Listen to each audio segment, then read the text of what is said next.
All right, well, he penned classics like Treasure Island and The Strange Case of Dr. Jekyll and Mr. Hyde. We're talking about author Robert Louis Stevenson. He also has strong ties to the islands here. Yeah, tonight a replica of one of those ties sits in Manoa, rebuilt and ready to withstand the test of time. KITV4's Paula Akana explains. With a traditional Hawaiian blessing, the Robert Louis Stevenson grass hut was officially rededicated at the Salvation Army's Manoa campus.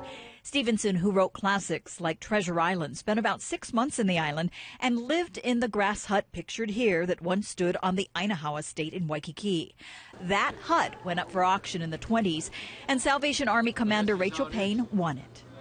I don't know how much she actually bid on the original Robert Louis Stevenson hut. I do know that she beat out a farmer who wanted to use it as a chicken coop.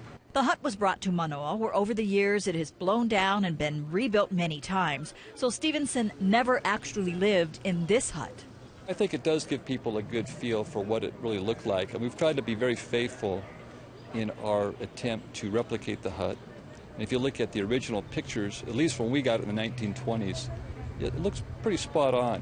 It even includes a mannequin that resembles the author, sitting at a table with his books. The Salvation Army honored the business people who helped in the restoration, and also the University of Hawaii.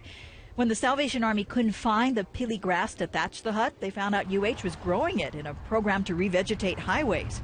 In fact, the pili grass was grown nearby on the H1 on-ramp along University Avenue. It was very gratifying. We started off by just putting in transplants and growing it, and now to see it actually used as in a historic restoration is very gratifying. Paula Akana, KITV4 News. Good to keep a piece of history there. All right, boosting